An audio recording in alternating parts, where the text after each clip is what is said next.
Unti-unting bumalik ang diwa ni Aling Nena. Isang matinding kiro sa bato ang napabalik sa kanya sa kasalukuyan. Kasabay ng pamilya na amoy ng alikabo at lumang kahoy. Ang ilaw? Nasaan ang ilaw? Pilit niyang dinilat ang mga mata, ngunit puro dilim lamang ang bumalot sa kanya. Hindi ito ang malambot na kamaniya sa kanilang grandiosong mansion sa Forbes Park. Hindi rin ito ang amoy ng mamahaling kandila na laging nakasindi sa tabi ng kanyang nightstand. Napaita siya nang maramdaman ang lamig ng konkretong sahig sa kanyang pisngi.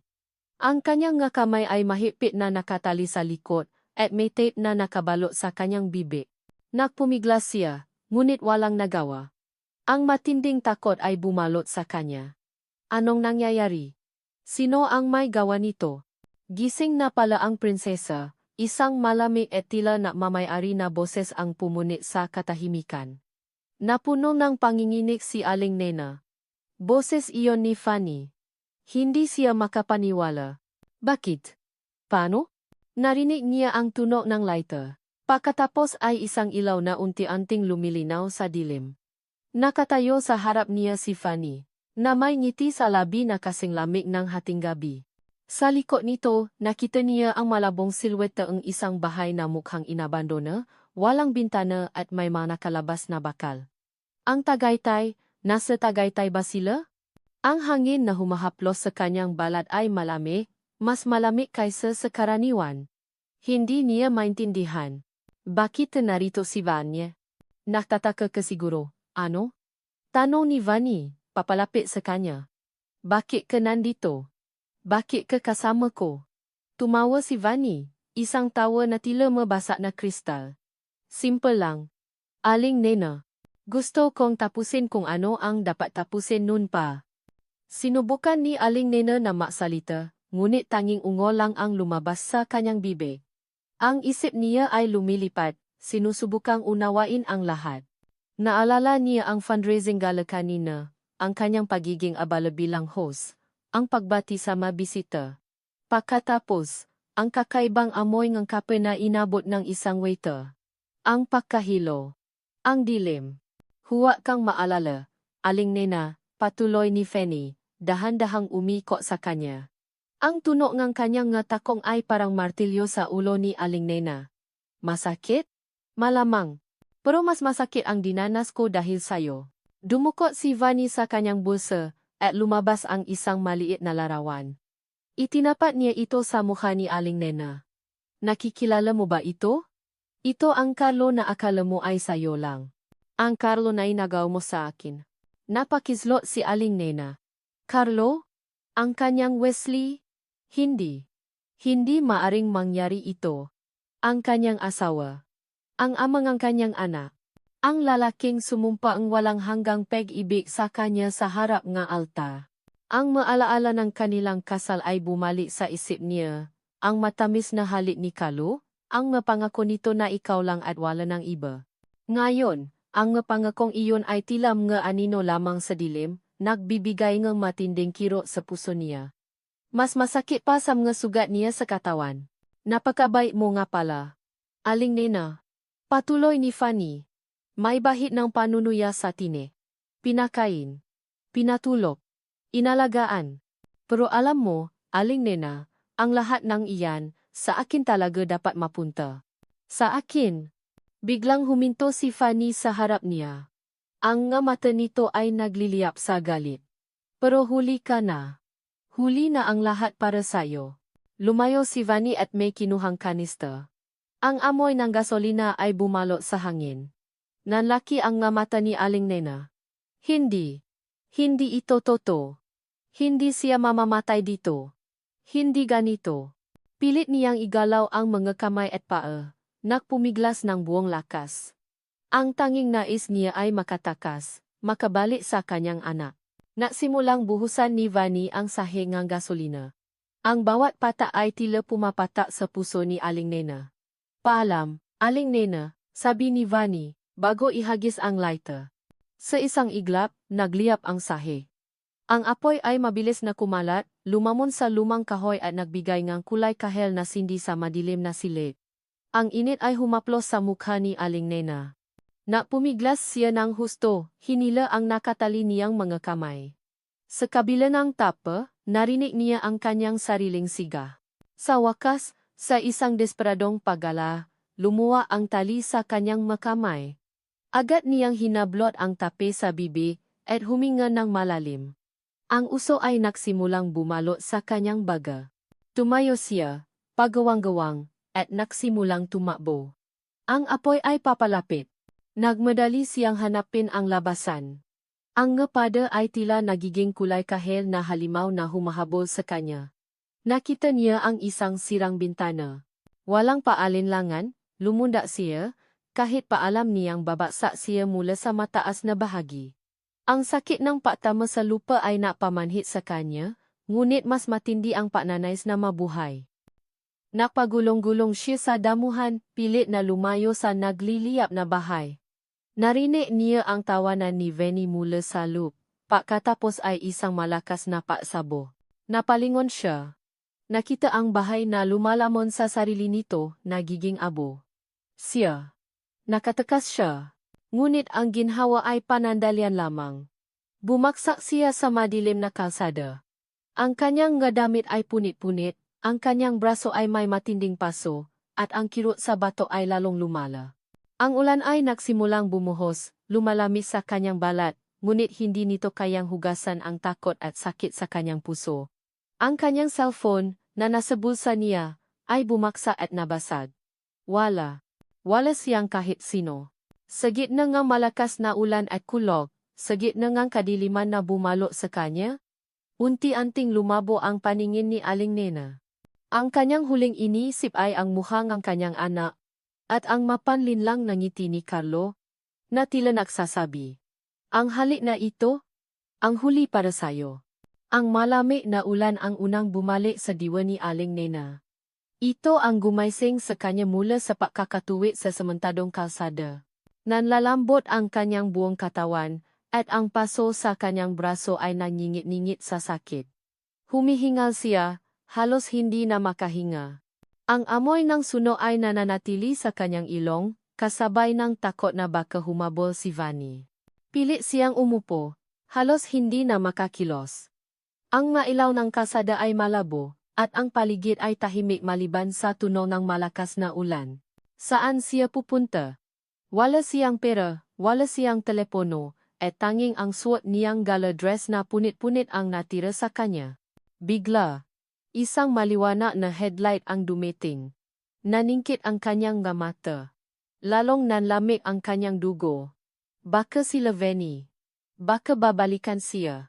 Pilit siyang gumapang sa gilid ng kalsada, naghahanap ng mapagtataguan, ngunit wala siyang mahanap. Huminto ang sasakyan, at dahan-dahang bumaba ang bintana. Isang lalaki ang nakita niya, nakasuot ng corporate attire. Ang buhok ay bahagyang basa sa ulan. May salamin ito sa mata, na nagbibigay ng matalas na tingin. "Miss, okay ka lang ba?" tanong ng lalaki. Ang tinik nito ay may bahid ng pag-aalala. Ngunit mayroon ding pag-ingat. Hindi sumagot si Aling Nena. Nanginginig siya sa takot at ginaw. Ang lalaki ay bumaba mula sa sasakyan, dahan-dahang lumapit sa kanya. "Anong nangyari sa'yo? May gusto bang mangyari?" "Takbo." Bulong ni Aling Nena, ang kanyang tinig ay halos hindi marinig. "Takbo na lang kayo." Tiningnan siya ng lalaki. Ang mga mata nito ay mapanuri. Nakita niya ang paso sa braso ni Aling Nena, ang napasa sa kanyang mukha, at ang takot sa kanyang mga mata. Mukhang hindi ka mukhang naging biktima ng ordinaryong aksidente. "Halika. Dadalhin kita sa ospital." "Hindi." "Huwag." Pilit ni Aling Nena. Hindi niya alam kung sino ang lalaking ito. Paano kung kasapwat din ito ni Carlo? Ang pagtitiwala niya sa mundo ay nawasak na. "Miss, kailangan mong tulong. Hindi mo kayang maglakad ng ganyan?" seryosong sabi ng lalaki. Sa huli, pinilit niya si Aling Nena na sumakay sa kanyang kotse. Ang sasakyan ay malinis at may amoy ng mamahaling pabango, kabaliktaran sa amoy ng sunog na nakakapit pa rin kay Aling Nena. Sa loob ng sasakyan, sinubukan ni Aling Nena na makwento, ngunit ang bawat salita ay tila sumasakit sa kanyang lalamunan. Si Vanny. Sinuno. Pinatay. Nagsimula siyang umiyak. Ang mga luha ay nahahalo sa tubig-ulan sa kanyang pisngi. Nakini lang ang lalaki, tahimik. Hindi ito natanong ng sobra-sobra, hinayaan lang si Aling Nena na ilabas ang kanyang takot. Naintindihan ko. Dadalhin kita sa isang lugar na ligtas. Sa ospital muna para gamutin ang nga sugat mo. Ipinarking ang lalaki ang kotse sa isang pribadong ospital. Pagpasok nila, agad na nilapitan sila ng isang nurse. Tila kilala ng lalaki ang nga tao doon. Anong nangyari sa kanya, Sir Leo? Tanong ng nurse. Naabutan ko lang siya sa kalsada, Nurse Betty. Mukhang nabiktima ng krimen, sagot ng lalaki, na ngayon ay nakilala ni Aling Nena na si Ati. Leo Hernandez. Dinala si Aling Nena sa isang pribadong silid. Isang doktor ang sumuri sa kanya. Ang paso sa kanyang braso ay kailangang gamutin kaagad. Habang ginagamot siya, si Leo ay nakaupo sa tabi niya, tinitingnan ang bawat kilos niya. Maari ka bang makwento ng mas malinaw ngayon, miss? Tanong ni Leo nang matapos ang doktor. Ang kanyang boses ay kalmado. Nabibigay ang kaunting seguridad. Humugot si Aling Nena ng malalim na hininga. Ako si Rosel. Aling Nena Buenavista. Ang asawa ni Don Carlo Buenavista. Nagulat si Leo. Kilala niya ang pangalang iyon. Si Don Carlo ay isang kilalang businessman. Binigla ako ni Vanessa Legaspi. Siya ang kalaguyong asawa ko. Sinubukan niya akong patayin. Sinunog niya ang bahay. Ang bawat salita ay masakit, ngunit kailangan niyang sabihin. Ang mukha ni Leo ay seryoso. May ebidensya ka ba, Miss Buenavista? May makapagpapatunay ba sa sinasabi mo? Wala. Wala ako nakuha. Giit ni Aling Nena. Ang luha ay muling umagos. Ang lahat ng pinahirapan ko, sinira niya. Ang buhay ko, sinira niya. Tahimik si Leo sandali. Pagkatapos, tumayo siya. Miss Buenavista, bilang isang abogado, naniniwala ako na bawat biktima ay may karapatang makamit ang hustisya. Sa ngayon, ang pinakamahalaga ay ang iyong kaligtasan at pagaling. Tutulungan kitang mahanap ang hustisya. Pero kailangan mo akong pagkatiwalaan. Pero, paano? Babalikan nila ako. Bulong ni Aling Nena. Ang takot ay nananatili sa kanyang mamata. Sila Carlo at Vanny. Malakas sila. Kaya nilang gawin ang lahat. Nilahat ni Leo ang kanyang kamay. Hindi ka na mag-isa. Sa ngayon, dapat magpahinga ka. Ako na ang bahala sa lahat. Mayroon akong koneksyon, at may paraan tayo para masiguro ang kaligtasan mo habang inayos natin ang kasong ito. Tinitigan ni Aling Nena ang kamay ni Leo. Sa gitna ng lahat ng takot at kawalan ng paasa, ang kamay na iyon ay tila isang tanglaw. Isang maliit na butil ng paasa ang sumibol sa kanyang puso. Ang lalaking ito, kaya niya bang tulungan siya? Ang tanong na ito ay bumalot sa kanyang isip, kasabay ng pagnanais na makita muli ang kanyang anak, at ang matinding pangamba kung mahanap siya muli nina Carlo at Vanny. Ang desisyon ay mahirap, ngunit hindi siya nag-atubili. Sa loob ng pribadong silid sa ospital na inilaan ni Eti. Leo Hernandez, tinitigan ni Aling Nena ang kanyang sarili sa salamin. Ang mapasa sa kanyang mukha, ang paso sa kanyang braso. Ang lahat ng ito ay patunay ng isang buhay na nasira. Ngunit sa ilalim ng lahat ng iyon, may isang ningas na nasimulang magliyab. Ito ang apoy ng galit at pagnanais para sa hustisya. Handa ka na ba? Tanong ni Leo. Ang boses nito ay kalmado ngunit may pag-aalala. Tumango si Aling Nena. Ang pagbabago ang kanyang mukha ay hindi lamang para sa kaligtasan. Ito ay isang pahayag. Ito ay ang paglibing sa Aling Nena na mahina at madaling lokohin, at ang pagsilangang isang bagong tao na hindi na kayang yurakan. Ang operasyon ay masakit, hindi lamang pisikal kundi pati na rin emosyonal. Sa bawat hiwa, sa bawat tahi, parang tinatabas din ang nga alaala niya bilang asawa ni Carlo. Isang linggo siyang nanatiling nakabalot sa benda. Tanging ang mata niya ang nakikita. Sa magabing iyon, hindi siya makatulog. Iniisip ang kanyang anak na naiwan. Ito ang tanging lakas niya para malampasan ang sakit. Kailangan mo ring pagalingin ang loob mo, sabi ng isang terapis na dinala ni Leo. Siya ay isang matandang babae na may mabait na mata. Ang nga pisikal na sugat ay gagaling. Pero ang nga sugat sa puso, iyan ang mas mahirap. Sa tulong niya, dahan-dahang binuksan ni Aling Nena ang kanyang puso. Inilabas niya ang galit, ang hinanakit, at ang pagtataka kung bakit nangyari ang lahat. Narinig niya ang sarili niyang tinit na humihikbi. Bakit? Ano ba ang ginawa ko para maranasan ito? Ang terapis ay hindi nagsalita. Hinayaan lang siyang maglabas ng damdamin. Ito ang simula ng kanyang pagaling. Pagkatapos ang ilang linggo, unti-unting tinanggal ang ngabenda. Pagkatapos ay dumating ang susunod na yugto ang kanyang pagbabago. Isang araw, ipinakilala ni Leo sa kanya Signa. Aurora, isang eksperto sa pag-disguise. Ang trabaho ko ay hindi lang baguhin ang mukha mo, kundi ang buong pagkatao mo, sabi ni Gang. Aurora, ang galaw mo, ang pananalita mo, ang tingin mo sa mundo lahat iyan, papalitan natin. Nagsimula ang matinding pagsasanay. Tinuruan siya ni Gang Aurora kung paano lumakat ng may kumpiyansa, hindi ang dating pagiging sunod-sunuran. Kung paano magsalita ng may autoridad, hindi ang malambing na tinik ni Aling Nena.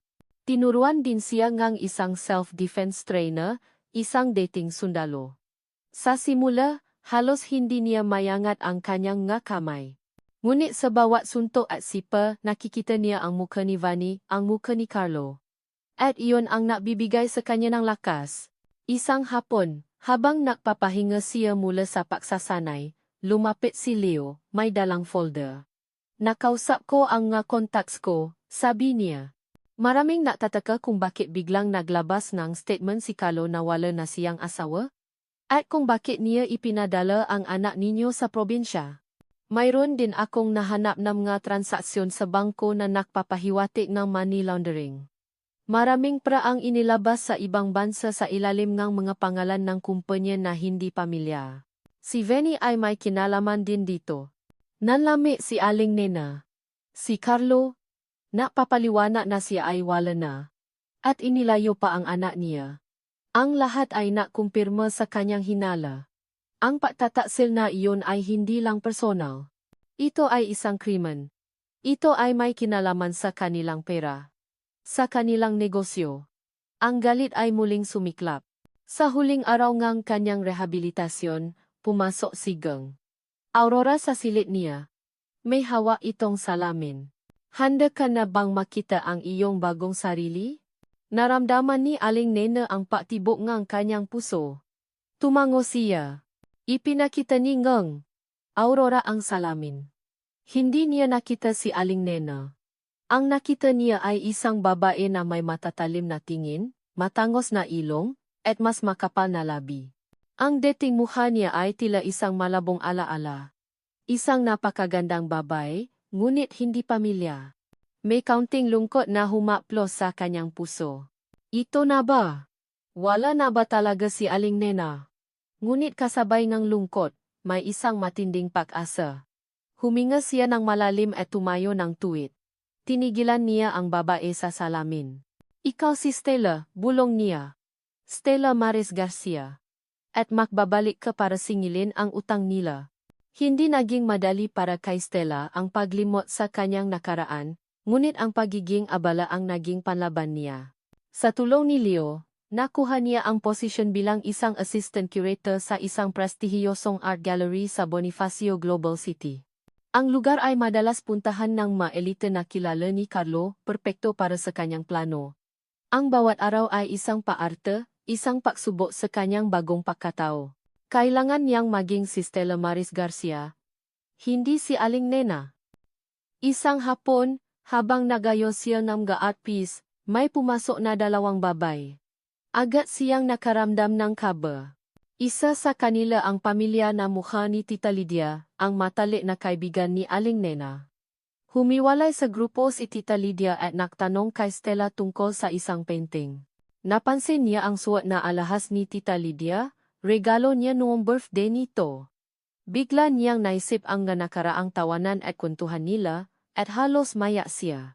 Ang ganda ng painting na yan, ma'am, kamadong sabi ni Stella, pilit na pinipigilan ang emosyon. Sinasalamin po nito ang paasa sa gitna ng kadiliman.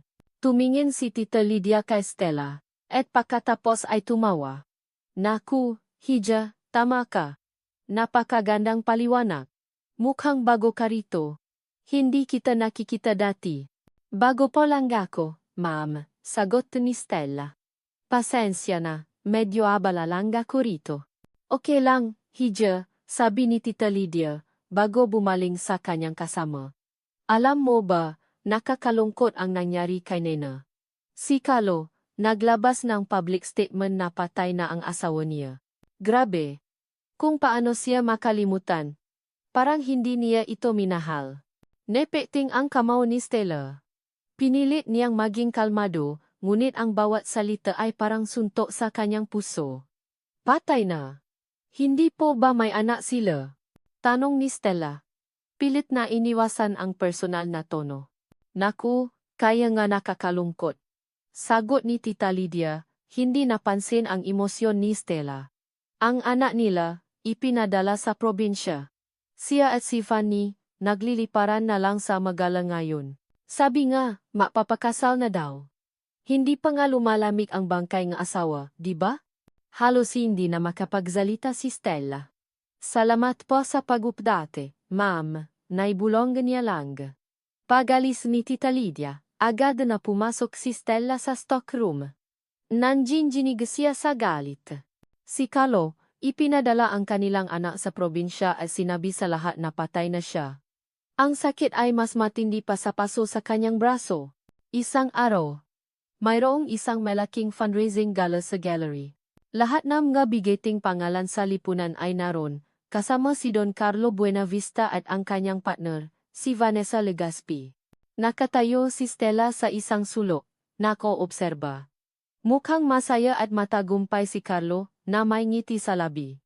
Sa tabi niya, si Vanny, nakasuot ng isang mamahaling evening gown.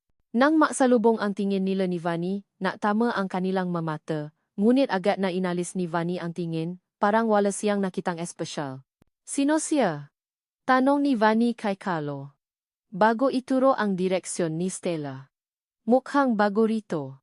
Tumingin si Carlo kay Stella, ngunit agad nang ngumiti at sinagot si Fanny. Hindi ko kilala. Hayaan mo na. Halika, pakilala kita sa mga investor ko. Hindi siya nakilala ni Carlo. Hindi siya pinansin ni Fanny. Ang hindi nila alam, sa ilalim ng ngiting iyon ni Stella, ay isang puso na puno ng pait at paghihiganti. Pagkatapos ang gala, tumawa si Leo. Kumusta ka? Tanong niya. Alam kong naroon sila. Nakita ko sila. Sagot ni Stella. Ang boses ay kalmado na. Hindi nila ako nakilala. Tila masaya silang dalawa. At alam mo bang ibinalita nila na patay na ako? Sinabi nilang ipinadala nila ang anak ko sa probinsya. Kailangan mo pa ring maging maingat, Stella, sabi ni Leo. Huwag kang mapadala sa galit. Ang misyon mo ay mangalap ng ebidensya. Ang emosyon ay mapapahamak sa'yo. I'm okay, Leo, sabi ni Stella, ngunit ang totoo ay hindi siya okay. Ang galit ay nagsisilbing gasolina sa kanyang plano. Humingi si Stella ng permisong ayusin ang isang display sa isang pribadong silid na malapit sa office ni Carlo. Doon, bigla siyang nakarinig ng pag-usap. Sila Carlo at Vanny. Kailangan nating tiyakin na ang deal na ito ay matutuloy, bulong ni Carlo, na tila naalala. Maraming pera ang nakataya rito. At ang madayuhan, ayaw nilang maghintay. Huwag kang mag-alala, Carlo, sagot ni Fanny, may bahid ng pagmamalaki. Nakausap ko na ang kontak ko. Dadating ang pera. Wala na si Aling Nena, kaya wala nang makakapigil sa atin. Pinilit ni Stella na makarinig ng mas malinaw. Deal? Pera? Madayuhan? Walang sino man ang nakakita sa kanya o nakaramdam ng kanyang presensya. Ito ang gintong pagkakataon na hinahanap niya. Ang nga salitang pera at dayuhan ay parang musika sa kanyang tenga, ngunit ang huling sinabi ni Venny ay parang lason. Nakakuha siya ang isang malaking impormasyon. Ang narinig ni Stella sa opisina ay tulad ng isang bomba. Ang pag-usap ni Carlo at Venny ay hindi lang tungkol sa negosyo, kundi sa kanyang sariling pagkamatay. Ang deal at magadayuhan ay magasalita na napapakita na mas malalim pa ang kanilang kasalanan kaysa sa simpleng pagtataksil. Ito ay kriminal. Mabilis siyang umalis sa lugar. Ang kanyang puso ay kumakabo ng malakas. Nadiretso siya sa banyo, kung saan niya tinawagan si Leo. Leo, bulong niya. Kailangan nating mag-usap. Nakita sila sa isang tahimik na coffee shop na malayo sa BGC. Hinding-hindi pa rin siya comfortable na nasa publiko, ngunit kailangan niyang sabihin ang narinig niya. Sila Carlo at Vanny, may malaking deal sila sa mga dayuhan. Sabi niya. Pilit na pinapanatiling kalmado ang tine. At may sinabi si Vanny na wala na si Aling Nena, kaya walang makakapigil sa atin. Leo. May kinalaman ang negosyo sa nangyari sa akin. Seryosong nakinig si Leo, ang kanyang nga mata ay matalas. Ito ang hinahanap natin, Stella. Ang financial motive. Kung may kinalaman ang pagkawala mo sa kanilang negosyo, mas malakas ang kaso natin. Magpapatuloy ako sa paghahanap ng mga transaksyon. Kinabukasan. Si Stella ay nagtungo sa trabaho na may bagong misyon. Kailangan niyang makakuha ng konkretong ebidensya. Kailangan niyang makalapit sa mafia ni Carlo. Habang naglilinis siya sa office ng gallery, nakita niya si Carlo na nakikipausap sa isang grupo ng mamay-ari ng kumpanya. Inubos niya ang kanyang kape at nagtungo sa pantry. Napansin ni Stella na iniwan ni Carlo ang kanyang briefcase sa gilid ng sofa, nakabukas. May nakita siyang madokumento. Dahan-dahan, lumapit siya, ang kanyang puso ay kumakabo. Sinubukan niyang makunwaring naglilinis, at sinulyapan niya ang nga papeles. Puro numero. Magapangalan ng kumpanya. At magapangalan ng tao. Isang pangalan ang pumukaw sa kanyang atensyon. Project Artemis. Sa gabi, ibinalita niya kay Leo ang nakita niya. Project Artemis. Ulit ni Leo. Hindi ko pa naririnig iyan. Pero hahanapin ko. Sa ngayon, kailangan mong maging maingat. Huwag kang gagawa ng bagay na mapapahama sa iyo. Ngunit hindi nakinig si Stella. Kailangan niyang gumawa ng isang bagay na mas agresibo. Isang araw, sa isang social event na dinaluhan ni Carlo, sinadya niyang ibuhos ang kape sa damit ni Carlo. Oh my God, I'm so sorry, sir. Sabi ni Stella, ang kanyang tinik ay nanginginig. Okay lang, okay lang. Sabi ni Carlo, na tila nagmamadali. Hindi mo sinasadya. Dito po kayo, sa back room, sabi ni Stella, at itinuro niya ang isang silid. Mayroon akong pamunas. Pasensya na talaga, sir. Natungo si Carlo sa silid, at sumunod si Stella. Habang pinupunasan niya ang damit ni Carlo, napansin niya ang cellphone nito sa table. Ito ang pagkakataon niya. Sir, kukunin ko lang po ang tissue sa labas, sabi ni Stella. Agad siyang lumabas at mabilis na bumalik sa silid. Sinulyapan niya ang cellphone ni Carlo. Kung minsan, naiwan ni Carlo na nakabukas ang kanyang nga messages. At sa pagkatataong ito, hindi siya nakamali. Isang message ang nakita niya. At galing ito kay Vanny. Carlo, nakikita ka ba ni Stella? Huwag mo siyang papansinin. Nahandle na natin ang lahat. Wala nang Aling Nena na makikita. Huminto ang mundo ni Stella. Ang kanyang hinala ay kumpirmado. Si Carlo. Siya ang nagutos sa lahat. Hindi lang siya nagtaksil, kundi nagutos din na patayin ang kanyang asawa. Ang huling pag-asa na baka inosente si Carlo ay tuluyang nawasak. Ang sakit ay mas matindi pa sa paso sa kanyang braso, o sa mga luha na hindi niya may labas. Anong ginagawa mo rito? Tanong ni Carlo. At agad na kinuha ang kanyang cellphone. Nanlaki ang mamata niya nang makita si Stella. Ang nga mata ni Stella ay puno ng luha, na pilit niyang pinipigilan. Hindi siya makapagsalita. Ang bawat salita na nabasa ni Stella sa cellphone ni Carlo ay isang saksa sa kanyang puso, na handle na natin ang lahat. Wala nang alingnena na makikita. Ang masalitang ito ay patunay na ang taong pinaniwalaan niyang minahal siya ay siyang nakplano ng kanyang pagkamatay. Ang dating pagmamahal ay napalitan ng isang mapait na galit. At ang paasa na baka inosente si Carlo ay tuluyang naglaho. Mabilis siyang lumabas sa silid, bago pa makapasalita si Carlo. Nagtatago ang kanyang damdamin sa likod ng isang kalmadong mukha. Wala na siyang pakialam kung ano man ang inisip ni Carlo. Ang mahalaga, alam na niya ang totoo. At hindi na ito isang simpleng kaso ng pagtataksil. Ito ay isang kaso ng tangkang pakpatay. Kinagabihan, nakita sila ni Leo sa kanyang apartment. Inilahat niya ang lahat ng nakita niya, ang bawat salita, ang bawat detalye. Hindi ko ito makakalimutan, Leo, sabi ni Stella, ang kanyang nga mata ay nanlilisik. Siya ang nakplanong lahat. Hindi siya ang biktima, kundi siya ang halimaw. Seryosong nakinig si Leo, ang kanyang mukha ay seryoso. Hindi pa rin natin pwedeng gamitin iyan sa korte, Stella. Kailangan natin ng mas malakas na ebidensya. At para mangyari iyon, kailangan nating maging mas agresibo. Kailangan nating subaybayan sila ng mas malapit pa. Sumunod na araw, si Stella ay naktungo sa trabaho na may bagong layunin. Hindi na lang siya nakmamasid, kundi nang huhuli. Hinintay niya si Vani na umalis sa BGC. At sumunod siya. Ang plano ay simple. Huwag mapansin. Huwag mag-iwan ng bakas.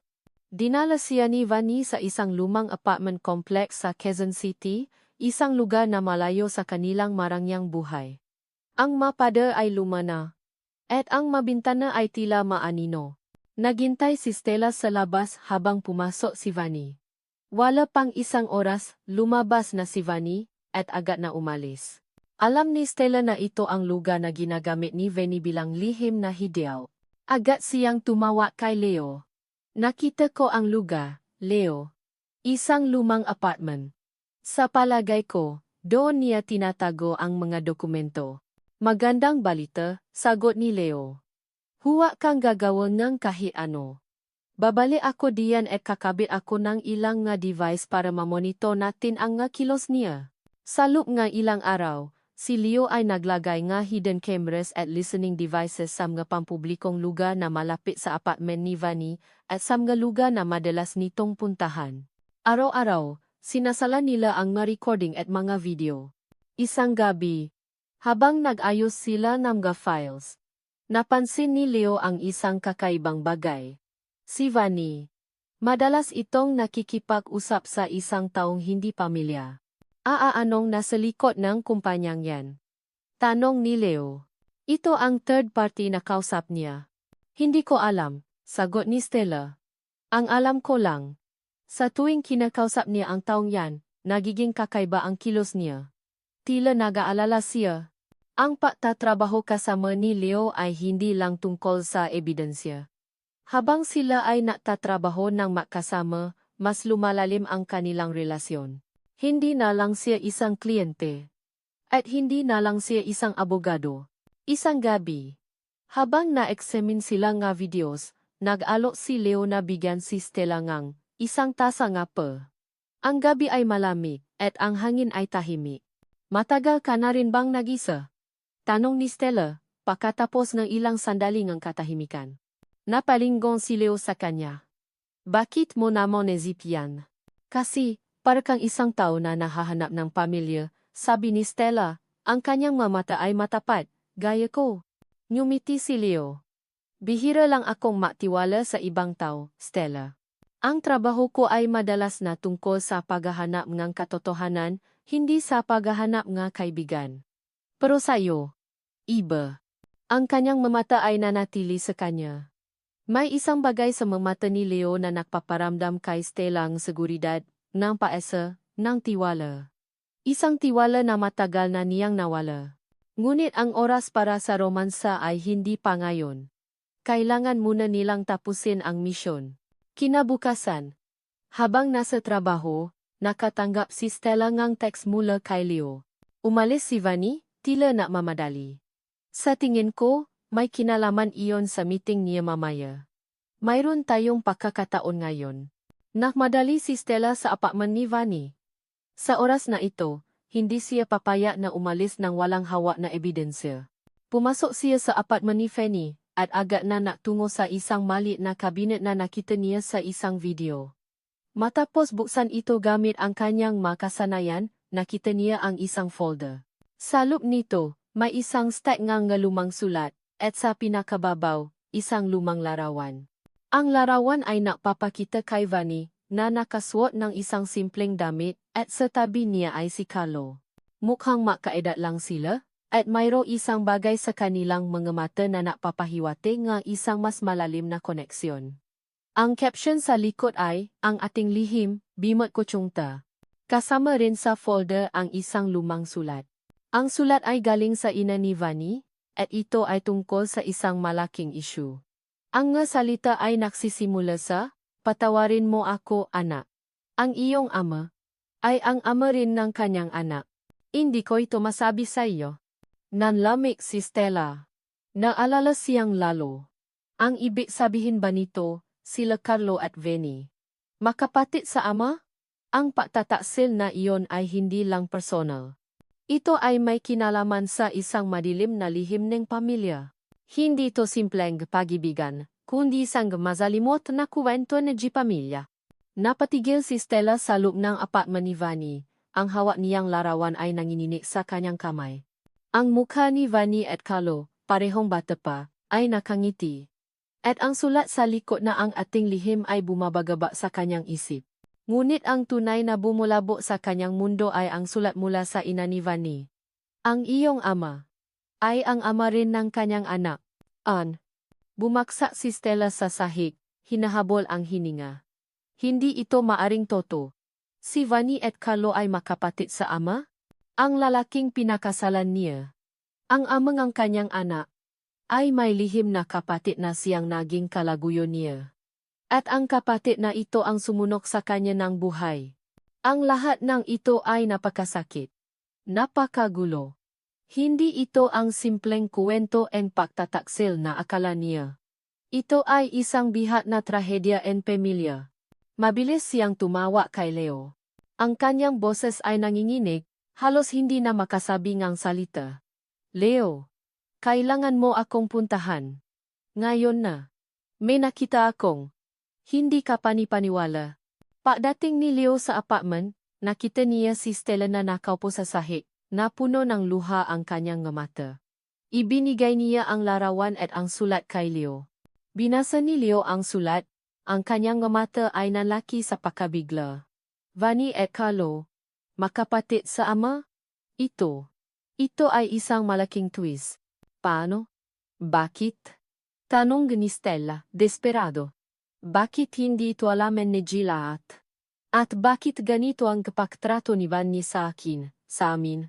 Suriing mabuti ni Leo ang dokumento. Kung totoo ito, mas malalim pa ang motibo ni Vanny.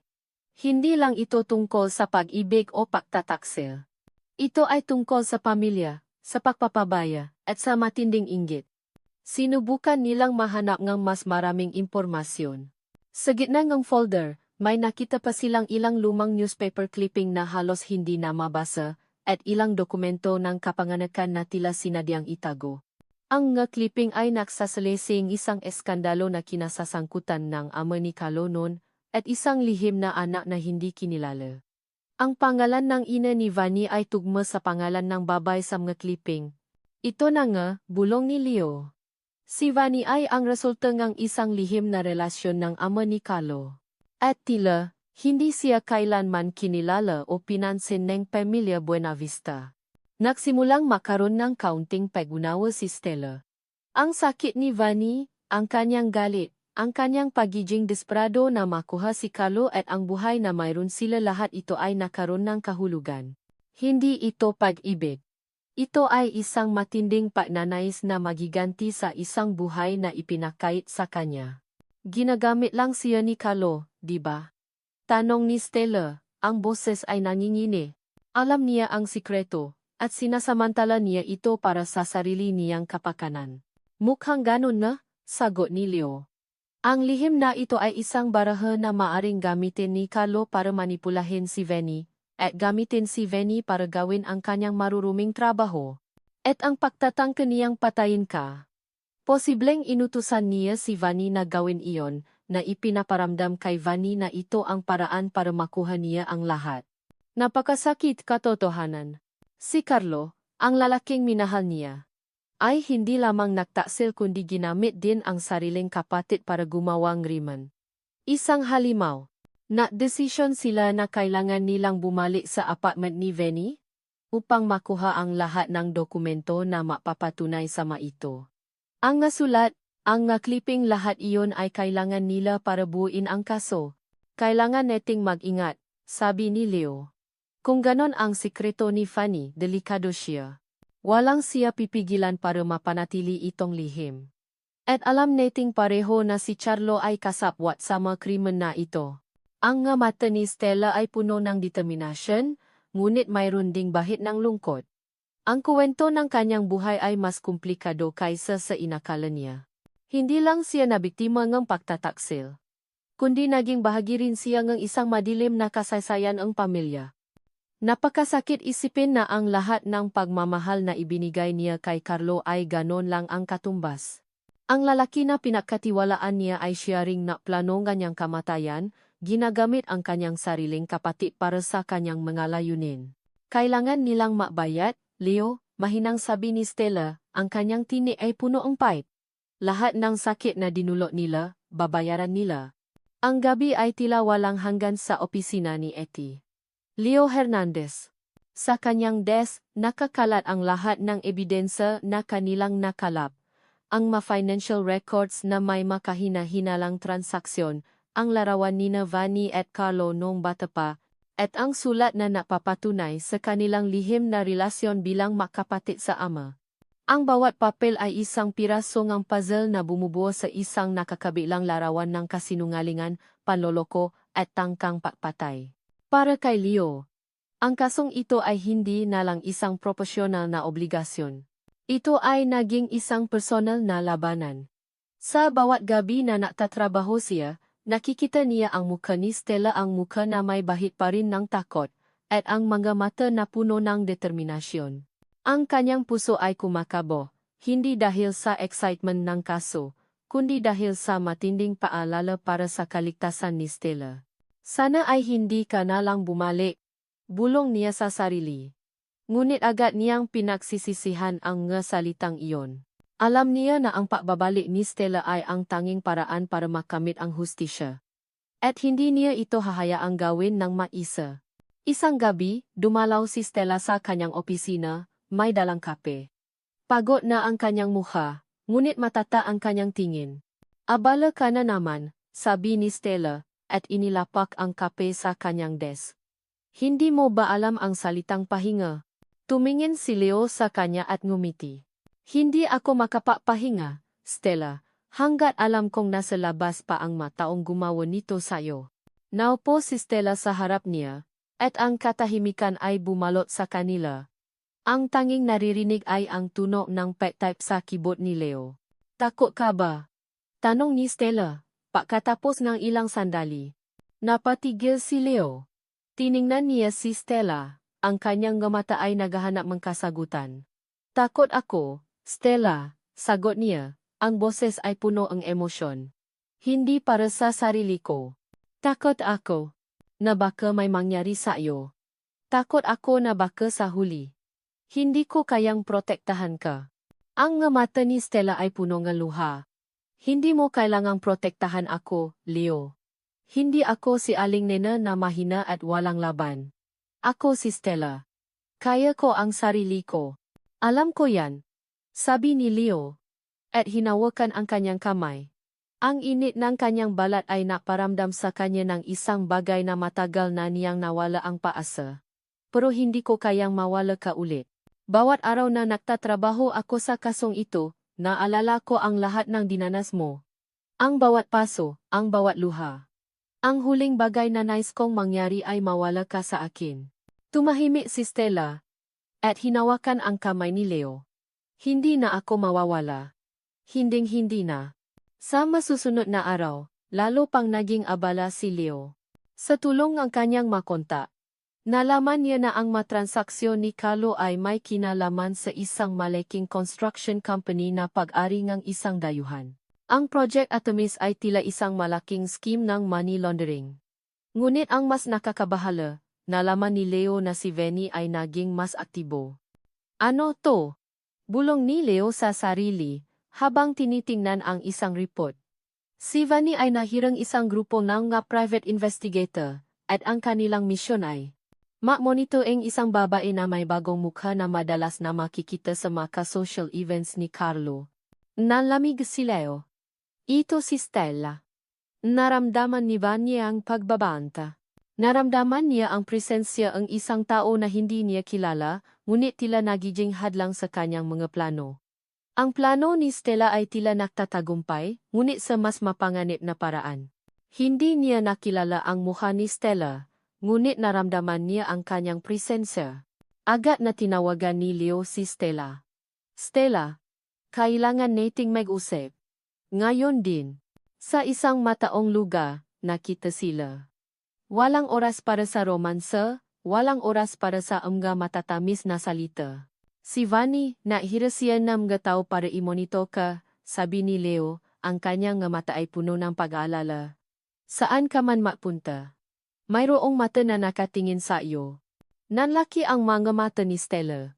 Hindi niya inaasahan na ganon kabilis na gagana ang kanyang plano. Pero, paano? Hindi niya ako kilala. Hindi niya kilala ang mukha mo, Stella. Pero naramdaman niya ang presensya mo, sabi ni Leo. Naramdaman niya ang pakbabanta. Kaya kailangan nating maging mas maingat. Ang pagiging invisible mo ay tapos na. Ngayon, kailangan mong maging mas matapang at mas mabilis pa.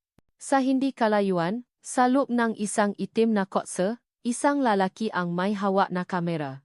Tiningnan niya si Stella at Leo. Pinikturan niya ang nga ito, at ipinadala ang larawan sa isang numero. Ang pangalan ng konta ay Venny. Mag-host sila ang isang malaking party, sabi ni Leo, inilapa ang iPad sa lamesa. Napakita ang screen ang isang marangyang digital invitation. Isang selebrasyon para sa unang taon ng international expansion ng kumpanya ni Carlo. Perpektong pagkakataon para makpakitang gilas sila, at ito na rin ang huling pagkakataon natin. Tinitigan ni Stella ang imbitasyon, kung saan nakangiti sina Carlo at Venny, maka-holding hands. Mukha silang masaya at matagumpay. Isang taon. Isang taon mula nang tangkain nilang patayin siya. Isang taon mula nang nakawin nila ang kanyang buhay at identity. Kumirot ang kanyang dibdib, halo-halong galit at matinding determinasyon. Anong gagawin natin? Tanong ni Stella, ang boses ay matata. Wala na siyang takot. Ang takot ay nagiging apoy na nagliliyap sa kanyang kaloban. Hindi na ako maghihintay pa. Oras na para kumilos. Oras na para ibunya ang lahat ng katotohanan. Tumango si Leo. Ang kanyang nga mata ay puno ng tiwala ngunit may bahit pa rin ng paalala. Tama. Gagawin nating entablado ng katotohanan ang party na ito. Pero sa pagkakataong ito, hindi ka pwedeng makilala. Nalaman kong nahira si Venny ang nga tao para ay monitor ka. Naramdaman niya ang banta. Kailangan nating kumilos ng mas mapanlikha, isang bato, 2 ibon, ilalantat mo siya nang hindi mo pa inilalantat ang sarili mo. Sa mga sumunod na araw, walang tigil sa pagtatrabaho sina Stella at Leo, pinaplano ang bawat detalye ang kanilang mapanganib na pakana. Ang kanilang plano ay matapang, halos walang saysay. Gagamitin ni Stella ang lihim na natuklasan niya tungkol kay Venny ang relasyon nito kay Carlo at ang paik ng kanyang nakaraan upang sirain ang kanyang chompozera, at pilitin siyang ilantad ang kanyang sarili sa harap ng maraming tao. Nahanda si Leo ang isang sopistikadong audio at video recording device na nakakubli, sapat upang makakalap ng ebidensya ng legal at walang sinumang makakahalata. Si Venny ay isang taong madaling masaktan kapag ang nakaraan niya ang pinag-uusapan. Pagsusuri ni Stella, ang kanyang nga mata ay matalim. Hindi siya isang walang emosyon na kriminal, kumikilos siya dahil sa matinding put at pagnanais na makilala, na makaganti. Doon natin siya tatamaan. Nakpasya sila na gagamitin nila ang isang pahiwati. Isang bagay na tanging si Vanny lang ang makakaintindi. Isang parirala na may kaugnayan sa sulat ng kanyang ina at ang komplikadong relasyon kay Carlo. Sabihin mo sa kanya na ang ating lihim ay nabunya na, mungkahi ni Leo.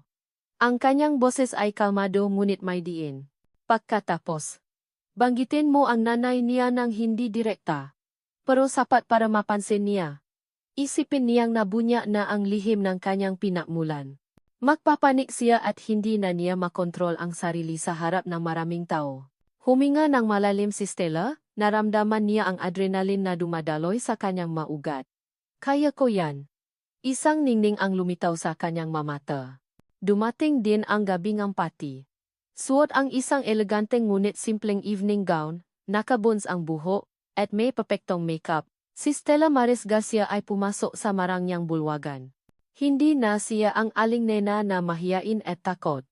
Siya ngayon ay isang malakas, kumpiyansang babae, na may malinaw na layunin. Naglakat siya sa gitnang ngaraming tao, hinahanap ang kanyang target. Nasa gitna sina Carlo at Vanny, tumatanggap ng pakbati mula sa mga bisita. Si Vanny na nakasuot ng isang makinang na pulang gown, ay nakangiti at nakikipausap. Ngunit nakikita ni Stella ang pagkabahala sa likod ng ngiting iyon. Isang kaplastikan na sanay na siyang kilalanin. Dahan-dahang lumapit si Stella, malakas ang tibok ng kanyang puso. Ito ang kritikal na sandali. Lumakat siya sa mabisita ng may kalmadong muha, pagkatapos ay tumayo sa harap ni Vanny. "Excuse me, kayo po ba si Vanny Legaspi?" Tanong ni Stella, ang kanyang boses ay malumanay at may paggalang. Lumingon si Vanny. Ang kanyang mata ay puno ng pagmamalaki at may bahid ng pagtataka sa kanyang pagiging istorbo. "Ako nga. Sino ka?"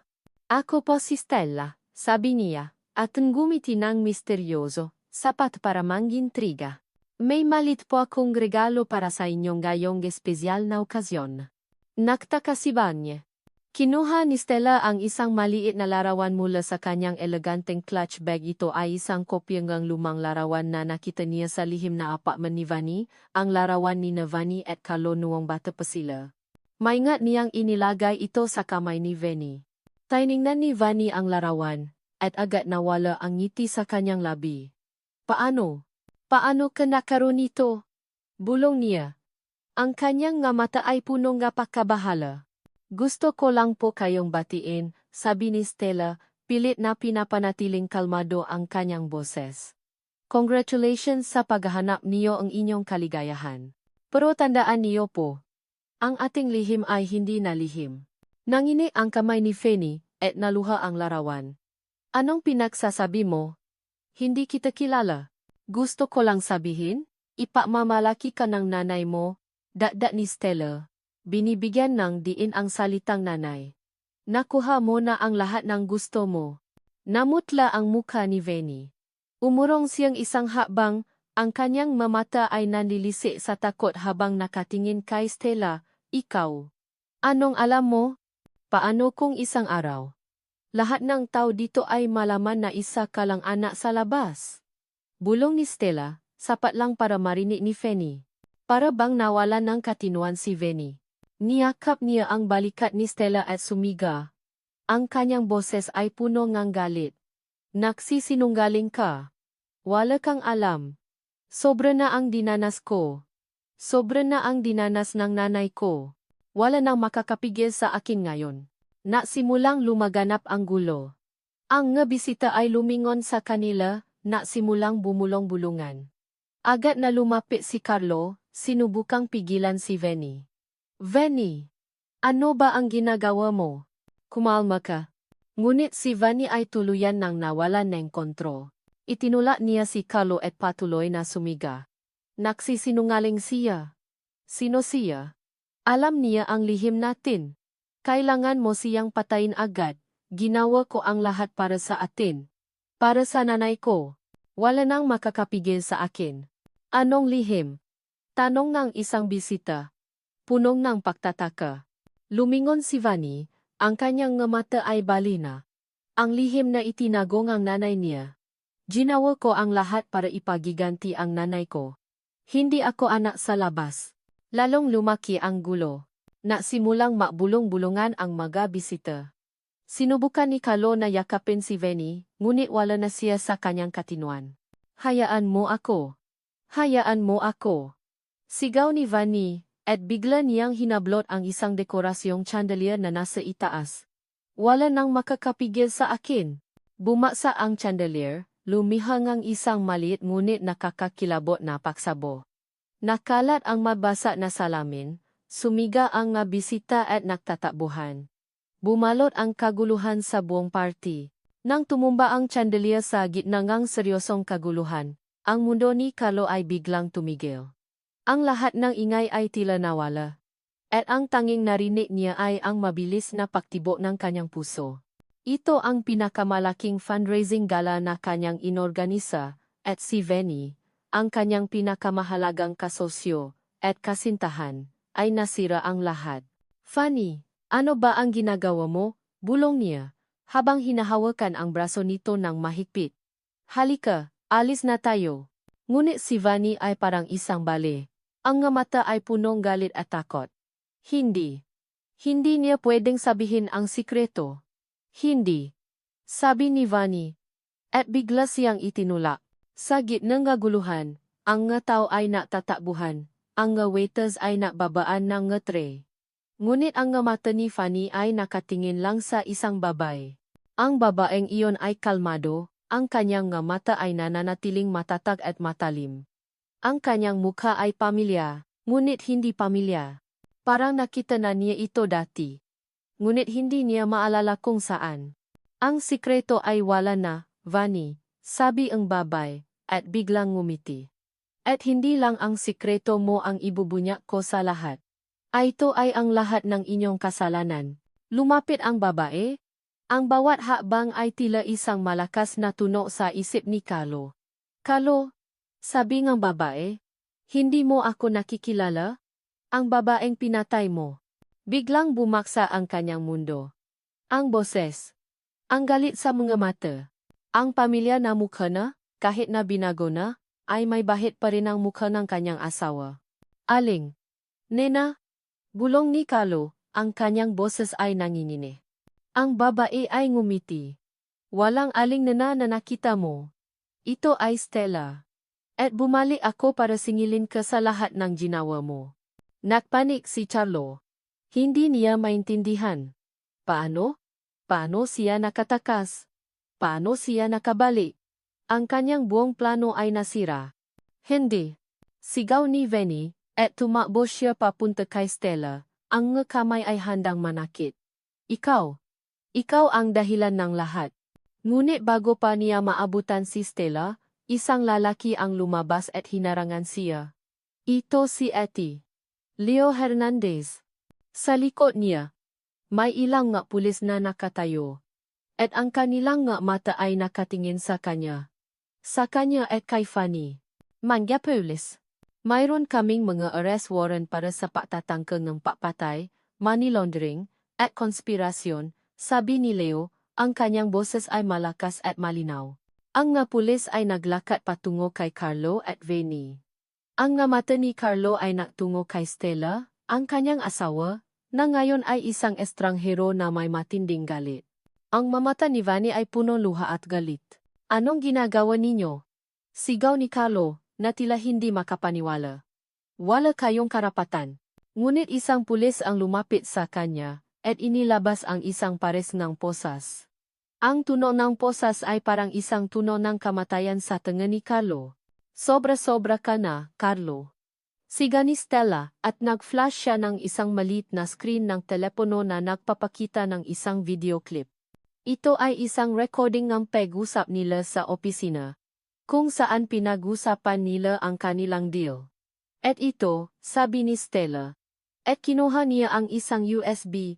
Ito ang lahat ng mga financial records na magpapatunay na ikaw ay isang kriminal. Nagwala si Vanya. Hindi. Hindi ito mangyayari.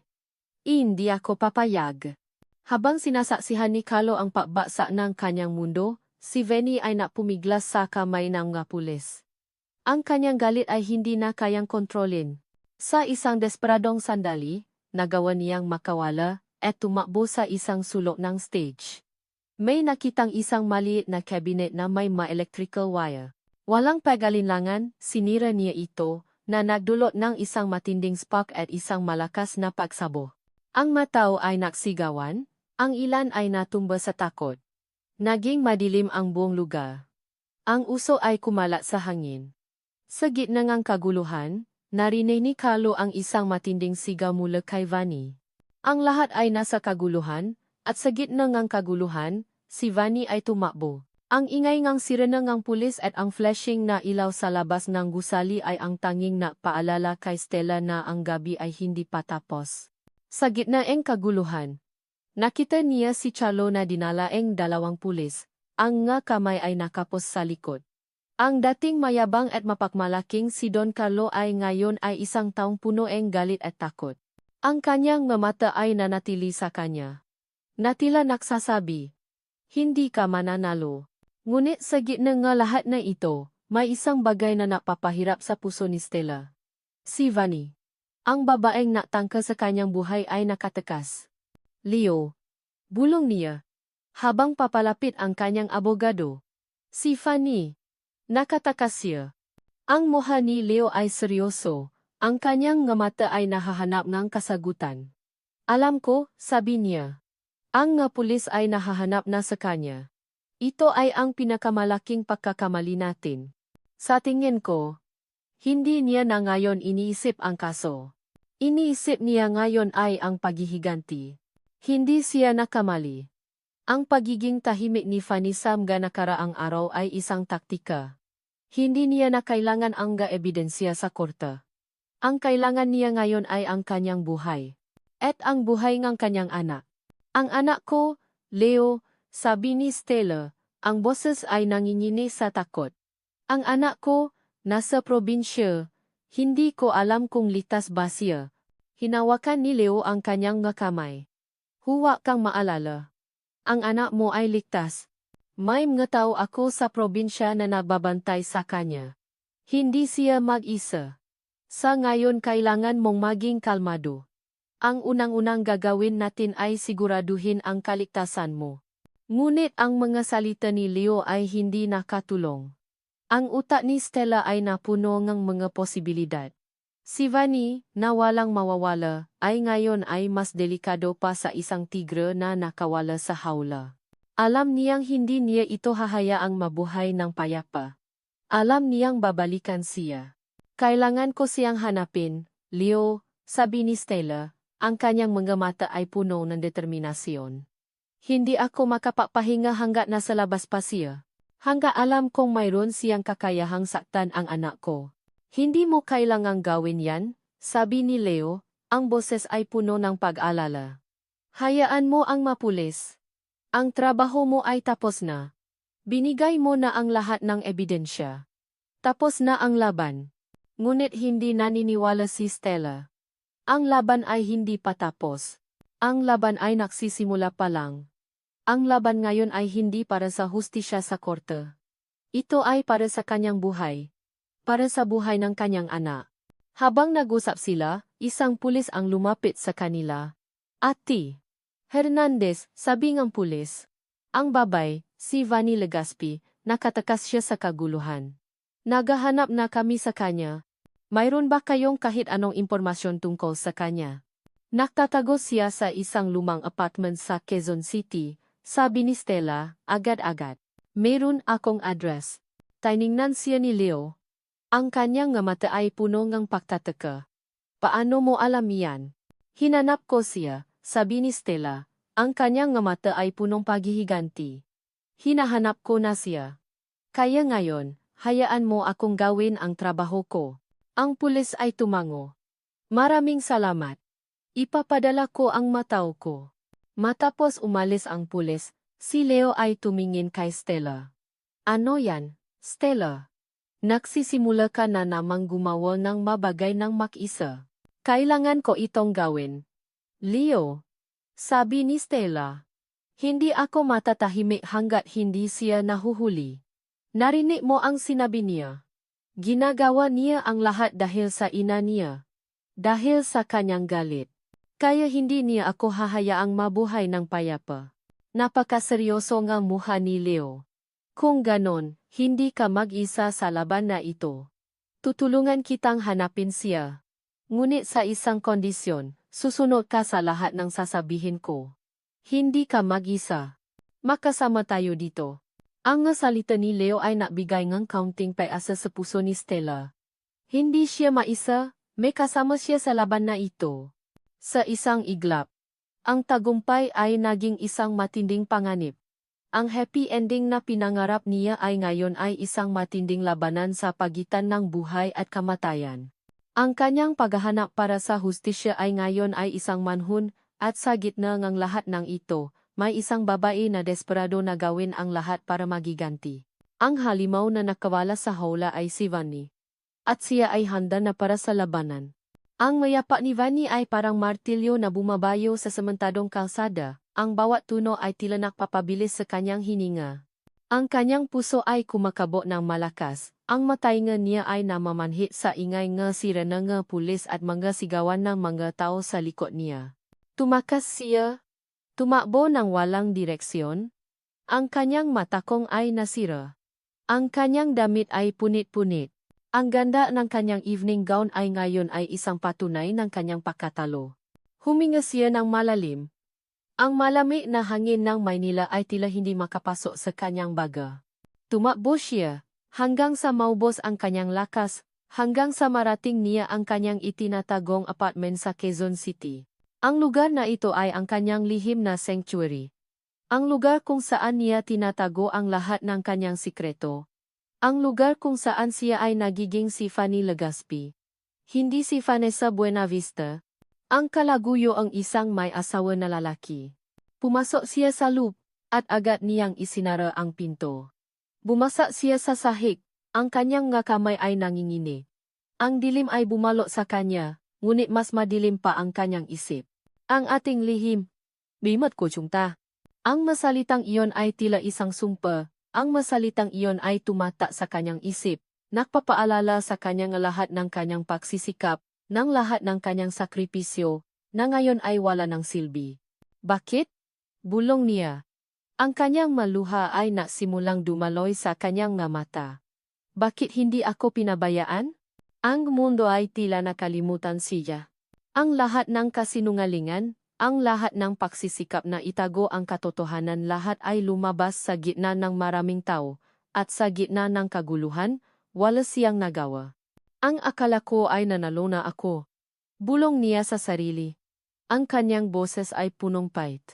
Ang akala ko, sa wakas, ay makukuha ko na ang buhay na dapat ay sa akin. Bumangon siya at naktungo sa bintana, tinitingnan ang dilim. Ang nga ilaw nga sada ay tila nakpapakita sa kanya nga alaala. Ang alaala ng kanyang ina, na naktrabaho ng husto. Ngunit hindi kailanman kinilala ng pamilya ni Carlo. Ang alaala ng kanyang sarili, na naghahanap ng pagmamahal at pakilala sa isang mundo na ayaw siyang tanggapin. Ang lahat ng ito ay naging gasolina para sa kanyang galit. Kaya ko ito, sabi niya sa sarili. Ang kanyang boses ay kalmado na, puno ng determinasyon. Kaya ko itong lahat. Ang kailangan ko lang ay maging mas matapang. Bigla. Tumuno ang kanyang cellphone. Ito ay isang message mula sa isang numero na hindi pamilya. Alam ko kung sino ka, Vanny, ang nakasulat. Alam ko kung saan ka nakatago. At sa tingin ko, oras na para makita tayo, hindi ba? Ang kanyang puso ay kumabuh ng malakas. Hindi lang ang mga pulis ang naghahanap sa kanya. Siya. Si Stella. Stella, bulong niya sa sarili. Akala mo ay mananalo ka. Hindi mo ako kilala. Ang akala mo ay ako ang kaway. Ang kaway ay ang mundo. Ang kaway ay ang mataong gumawa nito sa atin. At hindi ko hahayaang manalo ka. Kinuha niya ang isang bag mula sa kanyang closet at inilagay ang lahat ng kanyang pera, ang lahat ng kanyang mga dokumento. Ang plano niya ay hindi na ngayon tungkol sa paibig. Ito ay tungkol sa paghihiganti. Isang personal labanan sa pagitan ng dalawang babae, dalawang biktima ng parehong pamilya, na ngayon ay handa ng maglaban hanggang sa kamatayan. Ang tunong ng kulo sa malayo ay hindi na nagbigay ng takot kay Stella, kundi isang paalala lamang ng bayong kanyang napagtagumpayan. Ang paghahanap kay Vanny ay patuloy. Ang balita tungkol sa pagkakakulong ni Carlo ay nasa lahat ng dako, ngunit sa kabilang ng lahat, nagsimulang makaramdam ng kapayapaan si Stella.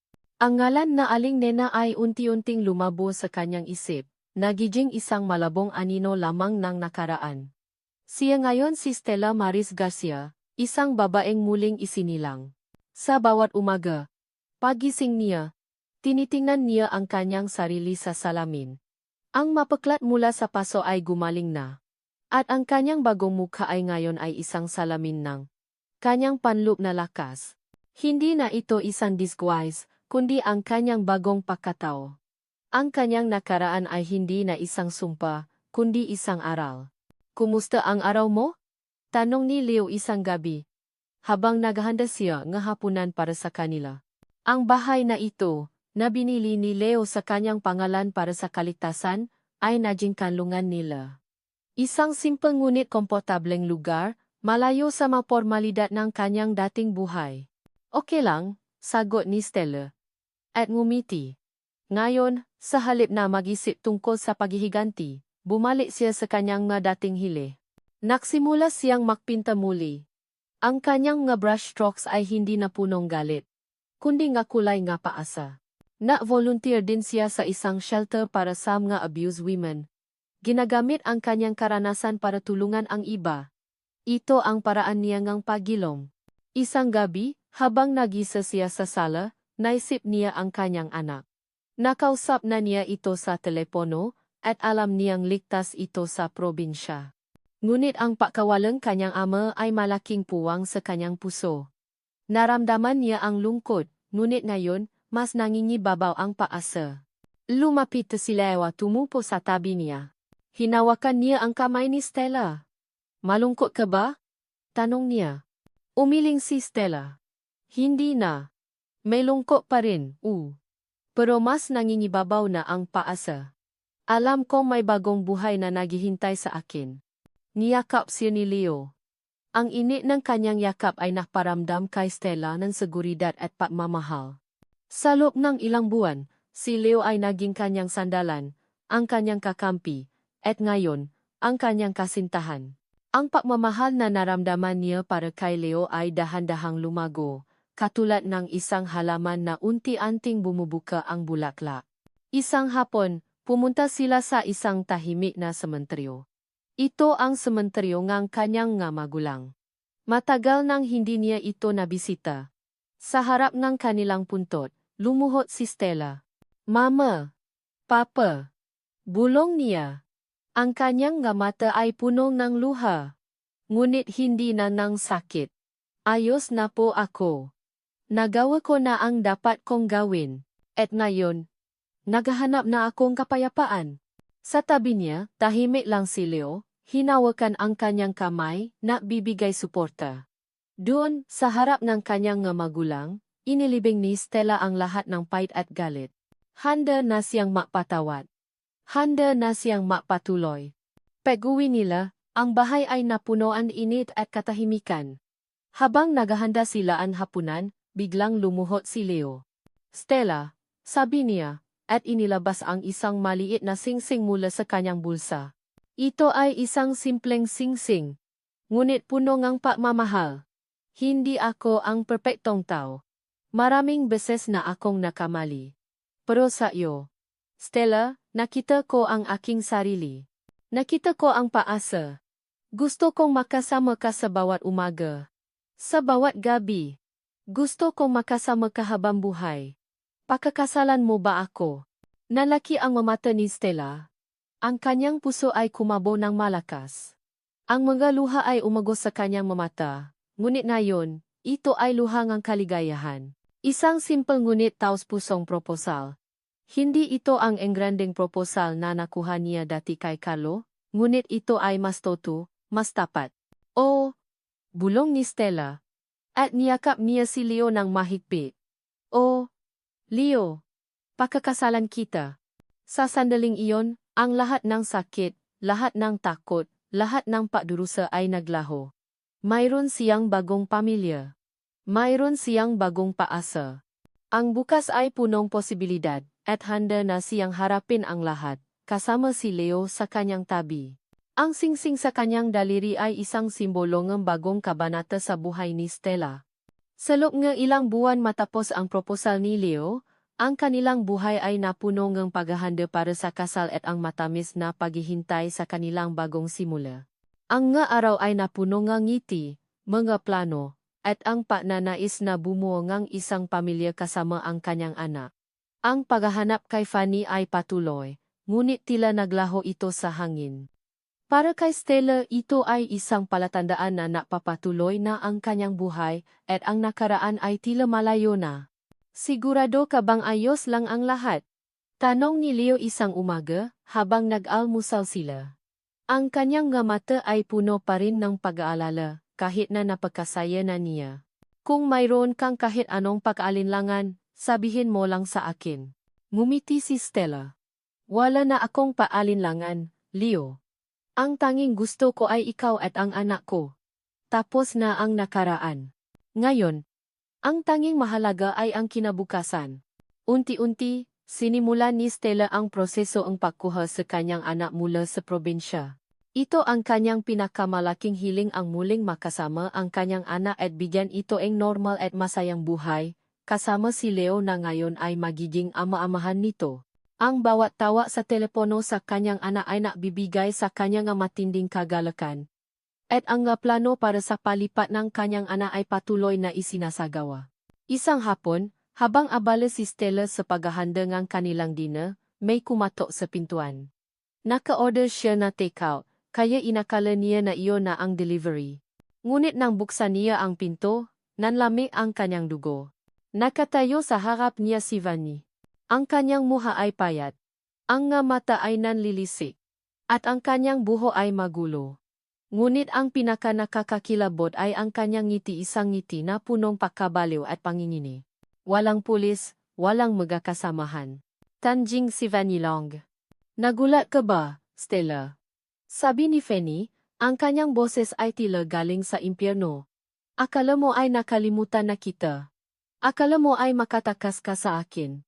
Natangka si Stella na isara ang pinto, ngunit mabilis na inilagay ni Fanny ang kanyang paa. Ang kanyang lakas ay tila hindi nabawasan sa kabila ng lahat ng kanyang pinagdaanan. Hindi ka makatakas sa akin, patuloy ni Fanny, at itinula ang pinto. Binalikan kita para tapusin kung ano ang sinimulan ko. At ngayon, wala nang makakapigil sa akin. Sa kamay ni Fanny, nakita ni Stella ang isang matalim na kutsilyo. Ang kanyang puso ay kumabo ng malakas. Ang takot ay bumalot sa kanya, ngunit kasabay nito ay ang isang matinding pananais na lumaban. Fanny, hindi mo kailangang gawin ito, sabi ni Stella, pilit na pinapanatiling kalmado ang kanyang boses. May iba pang paraan. Tumawa si Fanny, isang tawa na tila manggabasa na kristal. Iba pang paraan? Matapos ang lahat ng ginawa mo sa akin. Matapos mong sirain ang buhay ko? Hindi. Stella. Walang ibang paraan. Ngayon, ikaw naman ang makdaranas ng sakit. Pumasok si Fanny sa loob ng bahay, ang kutsilyo ay nakatutok kay Stella. Alam ni Stella na oras na para lumaban. Hindi na siya si Aling Nena na mahina at walang laban. Siya si Stella, at ipaglalaban niya ang kanyang buhay, ang kanyang kinabukasan, at ang kanyang pamilya. Ang labanan ay nagsimula. Ang bahay na puno ng paasa at pagmamahalan ay ngayon ay naging isang madilim na arena. Ang huling labanan sa pagitan ng nakaraan at kasalukuyan ay nagsisimula na. Hindi na nag-aksaya ng panahon si Stella. Ang paglabas ni Fanny na may dalang kutsilyo ay nagpaalala sa kanya na ang kanyang kinabukasan ay nakasalalay sa laban na ito. Hindi na siya ang Aling Nena na natatakot, kundi si Stella na handang lumaban. Lumabas ka. Stella. Alam kong nasa loob ka. Sigaw ni Fanny. Ang kanyang boses ay puno ng galit at pakabali. Ang mata nito ay nagliliyap sa ilalim ng madilim na ilaw ng sala. Nagmadali si Stella patungo sa kusina, kung saan niya kinuha ang pinakamalaki at pinakamatalim na kutsilyo. Hindi niya ito ginagawa para pumatay, kundi para ipagtanggol ang kanyang sarili. Ang bawat kilos niya ay mabilis at kalkulado, tulad ng mga aral na itinuro ng kanyang self-defense trainer. Hindi ko ito ginusto. Vanny, sabi ni Stella. Ang kanyang tinig ay matatak. Pero hindi ako hahayaan na saktan mo ako o ang pamilya ko. Tumawa si Vanny, isang tawa na tila na mula sa kailaliman ng impyerno. Pamilya? Wala kang pamilya. Inagaw mo ang lahat sa akin. Ang ama ko, ang buhay na dapat ay sa akin. Ngayon, babawiin ko ang lahat. Sinuhot ni Vanny si Stella. Ang kutsilyo ay nakatutok sa kanya. Mabilis na umilak si Stella, at inihagis niya ang isang upuan para makalihan ng distansya. Ang kanyang training ay nagamit niya ng husto, ang bawat galaw ni Vanny ay tila nababasa niya. Hindi ito tungkol sa akin, Vanny, sabi ni Stella, habang umilak muli. Ito ay tungkol sa galit mo sa sarili mo. Ang ama mo ang nang-iwan sa inyo, hindi ako. Ang nasalita ni Stella ay parang balisong na tumusok sa puso ni Vanny. Huminto si Vanny sa kanyang pag-atake, ang kanyang mga mata ay nanlaki. Sinungaling. Hindi totoo yan. Alam ko ang lahat, Vanny, patuloy ni Stella, ang kanyang boses ay malakas at malinaw. Alam ko ang tungkol sa iyong ina, ang tungkol sa pamilya Buenavista. Hindi ako ang kalaban mo, ang galit mo ang kalaban mo. Biglang nagbago ang ekspresyon ni Vanny. Ang galit ay napalitan ng sakit. Pagkatapos ay lungkot. Ang kutsilyo ay bumaba sa kanyang kamay, ngunit hindi niya ito binitawan. Nalaman mo ang lahat, bulong niya. Ang kanyang boses ay nanginginig. Oh, nalaman ko ang lahat, sabi ni Stella. At naiintindihan ko ang sakit mo. Pero hindi ito ang paraan para makuha ang hustisya. Ang ginagawa mo ay paghihiganti, hindi hustisya. Biglang sinugot muli ni Vanny si Stella, ang kanyang nga mata ay puno ng luha. Ngayon, ang kanyang pag-atake ay hindi na para pumatay, kundi para makaramdam ng sakit. Ang kanyang kilos ay mas desperado, mas marahas. Napumiglas si Stella, at sa huling sandali, ginamit niya ang lahat ng kanyang lakas. Hinablot niya ang kamay ni Vanny na may hawak na kutsilyo, at pinihit niya ito. Nahulog ang kutsilyo sa sahig, at tumalsik papalayo. Tama na. Vanny! Sigaw ni Stella. At niyakap niya si Vanny ng mahigpit. Hinikpitan niya ang yakap. Hinahayaan si Vanny na ilabas ang lahat ng galit at sakit. Sa loob ng ilang sandali, napumiglas si Vanny, ngunit pagkatapos ay unti-unting lumambot ang kanyang katawan, at nagsimula siyang umiyak ng malakas. Wala na akong natitira. Hikbi ni Vanny. Wala na akong natitira, Stella. Wala na si Carlo. Wala na ang buhay na pinangarap ko. Hindi totoo yan, sabi ni Stella, at hinimas ang likod ni Vanny. Mayroon ka pang paasa. Mayroon ka pang pagkakataon para magbago. Hindi pa huli ang lahat. Narinig ni Stella ang tunog ng sirena ng pulis sa malayo. Alam niyang darating si Leo. Kailangan mong sumuko, Vanny, sabi ni Stella, at tiningnan niya si Vanny sa mata. Para sa'yo ito. Para makahanap kang kapayapaan. Tumango si Vanny, ang kanyang nga mata ay puno ng luha. Ang lahat ng galit ay nawala, napalitan ng sakit at pagsisisi. Nang dumating ang mapulis at si Leo, nakita nila si Vanny at Stella na makayakap. Tila hindi sila makapaniwala. Ngunit ang kapayapaan na nakita nila sa mukha ni Vanny ay nagsabi sa kanila na ang laban ay tapos na.